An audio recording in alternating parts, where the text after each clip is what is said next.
Hello, welcome to the Resilient Recovery series on World Bank Live. I'm Paul Blake in Washington, D.C. Today on the program. 1 year on from the official beginning of the COVID-19 pandemic, safe and effective vaccines are rolling out across many countries in the developed world. But what's the situation in the developing world? How ready are low and middle income countries to begin their own vaccination campaigns, and what's standing in their way? Joining us, Mamta Murthy, the World Bank's Vice President for Human Development, as countries ramp up efforts to vaccinate their populations against the deadly COVID-19 disease. She'll discuss the vaccine readiness assessments that the World Bank Group has been working on with governments, the WHO, UNICEF, Gavi, and the Global Fund, including key insights from the assessments to date, a high-level snapshot of country readiness to deploy COVID-19 vaccines based on initial research from ongoing assessments in 128 countries. And Mamta Murthy joins us now from her home in the Washington, D.C. area. Mamta, thank you so much for taking the time to be here this morning. Thanks for having me. It's a pleasure. Well, let's jump right into it. This is going to be the largest vaccine rollout in history. What's the situation as of today, especially what's the situation in developing countries?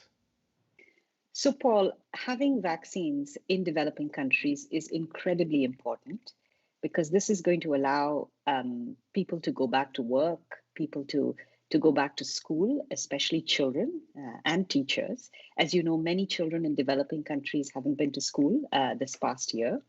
And it will also allow people to go back to their healthcare providers, to clinics, without the fear that they might contract COVID. Now, the fact of the matter is that the access to vaccines is a bit of a patchwork all over the world, and developing countries are behind developed countries in getting access to vaccines. There has been a bit of a rollout. You showed a little bit of a clip about vaccines, and COVAX, which is a global partnership led by WHO and Gavi, has been able to deliver some vaccines to about 40 developing countries. Of course, the bulk of the delivery is going to happen later this year. And a really important thing, which I hope we can talk about soon, is how to actually get those vaccines into the arms of people. Well, let's talk right about that. I mean, I understand that the World Bank and its partners have been conducting these vaccine readiness assessments. Now, to the layman like me, it almost sounds like a report card. You're sort of measuring all the little puzzle pieces and steps that need to kind of be put together to allow for a safe and effective vaccine campaign. Can you talk to us about some of the different factors that you're measuring and some of your findings initially? I know it's ongoing research, but what have you found so far? So in November last year, anticipating that there would be vaccines available for developing countries, we developed a tool, a report card, as you describe it. I would call it a checklist that countries need to go through in order to assess whether they're ready to roll out vaccines at scale.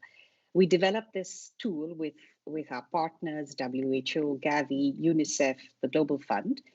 And now these tools have been used by developing countries themselves to come up with this report card, if you like. And this report card is a snapshot in time, and it's showing many interesting things. The most important thing that it's showing is that most developing countries are ready. They have the basic minimum in place to begin giving vaccinations once they receive the vaccines. About 85% of the assessments that we looked at show that countries do have a plan. They've developed a plan for these vaccination campaigns, and over 70% of countries actually have a safety surveillance system that they have put into place. This means that if you get a shot and you have an adverse reaction, you can report it, and they can be monitoring and follow up. But these report cards also show that there is work to be done in a few areas, and let me just highlight two of these areas.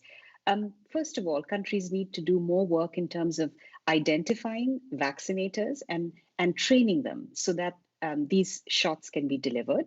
And the second thing is that there needs to be more work on the side of enthusing the public, mobilizing the public, so that they are ready to take their shots. So, if you like, there's readiness, but there's also more work to be done. And you're sort of this checklist, this report card. There's all these different factors. What are some of the absolute basics, the must-haves that countries need to have in place in order to have a successful vaccination campaign? I know there's many factors, but are there sort of ones that are very foundational? That's a great question, Paul. I would say that there are 5 things. The first is that you need a plan. You need a vaccine deployment plan. If you like, it's a bit of an instruction manual for all the agencies that need to be mobilized so that these vaccinations can be delivered. The second thing you need is a targeting strategy. You need to know who you're going to vaccinate first and who you're going to vaccinate later.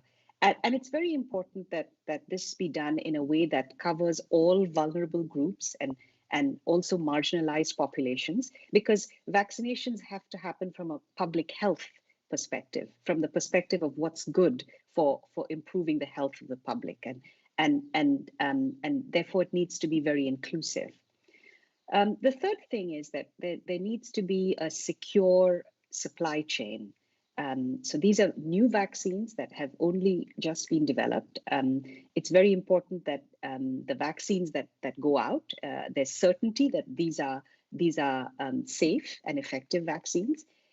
It's very important that you don't get dodgy vaccines entering the system, and there have been cases of fraudulent vaccines. So having a safe and secure supply chain is important. The fourth thing is having a safety surveillance system.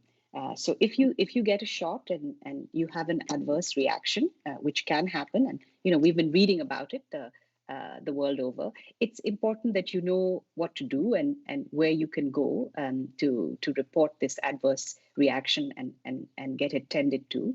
And knowing there's experts who are monitoring that and exactly. kind of staying across it. Yeah. Exactly. And then finally, you need some resource, some spending authority at the facility level, because you can always have an unexpected, you can have unexpected needs. And so at the point where the vaccine is being delivered, you need some spending authority so that these unexpected needs can be taken care of. So these are just the minimum things that you need. Obviously, there's more as you scale up and scale out. The analogy I like to make is, it's one thing to be a good cook and deliver meals to your family. If you want to then deliver meals at scale to a large number of people, you need to go from the minimum to having a really strong system in place. And it's this strong system that the developing countries need to build out so that they can have a successful vaccination campaign. And if you're just joining us, we're talking this morning with Mamta Murthy, the Vice President for Human Development at the World Bank, and we're talking about vaccine readiness. The World Bank and its partners have been conducting vaccine readiness assessments across, I believe it's 128 different countries around the world, helping them understand the various checklists and factors that need to be put into place to have a safe and effective and successful vaccination campaign. And Mamta, we were talking earlier about some of the findings. For people who are just tuning in, and maybe we can go a little more in depth for those who've been with us, 128 different countries, these readiness assessments are happening on a country-by-country basis. But when you sort of zoom out, when you look at the aggregate level, the macro level, what are some of the trends or sort of big picture findings that you and the researchers at the bank and our partners are finding? What are some of the on the whole trends when it comes to vaccine readiness? So there are lots of interesting things that we observe when we look across, the 120 countries or so that have done these assessments. I suppose the first thing we've observed is that there is no correlation between being good at childhood vaccinations and being ready for a mass vaccination campaign that covers a large share of the population. And this is because it's very different giving vaccines to children and giving vaccines to adults. I'd like to go back to the cooking analogy that I gave earlier, which is, it's one thing to prepare meals for a small number of people in your family. It's quite different from running a small business or a large business, which is providing meals to a large number of people. The second thing I would say, and this really came as a surprise to us, is that there's no strong correlation between how rich or well off a country is and how well it's prepared for a mass vaccination campaign. And this is in part because many of the richer and more well off countries have actually seen higher death rates per capita and have seen more disruption in terms of economic activity as a result of the pandemic than some of the poor countries. Some of these counterintuitive findings, I just find that fascinating because layman like myself, I would have assumed that if a country is, very successful in immunizing children, that, well, it must be very successful immunizing anyone across the population. So I find that's just a very interesting in finding that you guys have found here in the last few months. Talk to me a little bit about once I know these assessments are ongoing, but now that you have sort of research in hand, you have findings in hand, does the work stop there, or how is the bank supporting countries going forward as they say, okay, we know what we need to do, we know the groundwork we need to lay, how are we helping them actually launch the vaccination campaigns? So the readiness assessments is just the beginning, if you like. There's a lot of work that needs to be done to actually help the countries get shots into people's arms. What we did is we made a resource envelope of $12 billion available to countries so that they could both buy vaccines but also deploy them. Now our funding is very flexible. It's left to the country to decide how much they're going to use for the purchase of vaccines and how much they're going to use for the distribution of vaccines. And countries are using these resources differently. A lot of it is going into the deployment side, which we just talked about. Developing a cold chain, training vaccinators, having a communications campaign, and so on. Now, our funding is one part of the story. These readiness assessments are also helping all the development partners provide the sort of technical support that countries might need. And this is an important part of what we're doing as well. There's a lot of countries have lots of questions.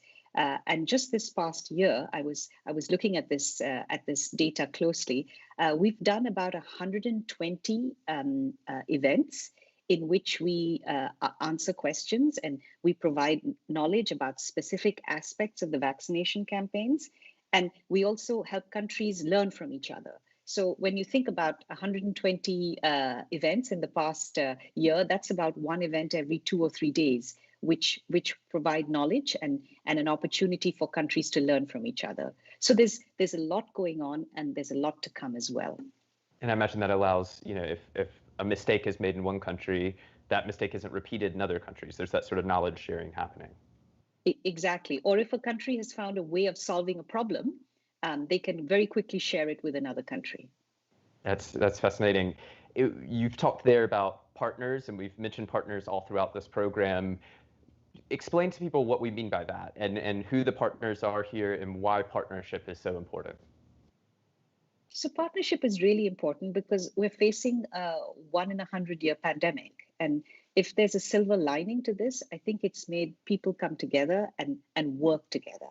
I talked earlier about COVAX. This is a global partnership led by WHO, CEPI, and Gavi, and it's focused on providing access to vaccines to low and middle income countries around about the same time as they become available in developed countries. And the World Bank is working very closely with COVAX so that we can actually help countries access the vaccines from COVAX and also go beyond the vaccines that COVAX can provide. So that's one side of the partnership. I talked earlier about the readiness assessments, and these readiness assessments we developed the tool jointly. Different agencies have different technical expertise, and we brought all of this expertise together to develop this tool. And now we're helping the countries using the different specializations that we have to address the gaps that exist in readiness for deployment. Finally, I would say that there are lots of partnerships at country level that we mustn't forget. And these have been hugely important and will be important as well going forward. These are partnerships between government and civil society, between public, private, between federal, local, because this is a massive campaign and can be helpful only when everybody gets together. And talk to me a little bit about some of the long-term positive effects. So is this the support that the bank is providing, the support that the international community is providing to countries, is it purely focused on this health emergency that's happening right now? Or are we also looking to create some more sort of sustainable long-term positive impacts on health systems and on the public health scene around the world? That's a great question. The idea, our idea as the World Bank, and I think the broader international community in supporting countries, is, first and foremost to save lives. That's an immediate need, but saving lives and helping economies to restart has longer term benefits, right? Just the business of being able to go back to school, or going to a health center, or going to the market, or going to your job, is hugely important to people's sense of normalcy and sense of well-being. So the long-term effects are very important. That being said, the way in which we support countries to roll out vaccinations has a huge impact on the health system. The health system becomes stronger and more resilient. Let me just give an example of the cold chain that is being used in some of these vaccines. And explain the cold chain to us, just for people who might be at home who are unaware. I was just thinking the same thing. So many of these vaccines need to be refrigerated. They have a shelf life, and they need to be refrigerated if they are to remain good until the end of their shelf life. And this means that from the moment the vaccine arrives at the airport to the point that it reaches somebody's arm, it needs to be stored in a certain way. And typically this involves refrigeration. So countries can build this refrigeration in a way that's actually environmentally friendly. They can use refrigerants which don't harm the environment. They can have electricity that is produced in a sustainable way. So the way in which you think about your cold chain can actually have positive effects on the environment and make your whole system more sustainable. The same for how you run the vaccination campaign and the way you train your healthcare workers. This can be done in a way that actually strengthens your health system, and so you can deliver other vaccinations more successfully, and you can have a trained workforce that can then help deliver other vaccinations, non-COVID vaccinations. So the whole process of actually delivering these vaccinations can have long-term effects that strengthen your health system. And so I think that taking this holistic view in which the vaccinations help people in the long term and help health systems in the long term is what we're aiming towards. Well, I don't want to take up too much time this morning. I know you're joining us on April 9th. We have a vaccine event that's part of the World Bank Group IMF spring meeting. So we'll be looking forward to hearing more from you then, and hearing more about the bank's work and the international community's work when it comes to COVID-19 vaccines. But thank you so much for being here this morning. Thank you, and looking forward to seeing you in April. So I'll see you then. Mamta Murthy is the Vice President for Human Development here at the World Bank. If you want to watch this show back, if you joined us late, head on over to live.worldbank.org. You can also find the details of that April 9th event. If you want to learn more about the World Bank's work when it comes to helping countries mount a resilient recovery to the COVID-19 pandemic, as well as information about the COVID vaccine readiness assessments, you can find that at worldbank.org/coronavirus. Thank you so much for being here this morning. I'm Paul Blake in Washington, D.C. Until next time, goodbye.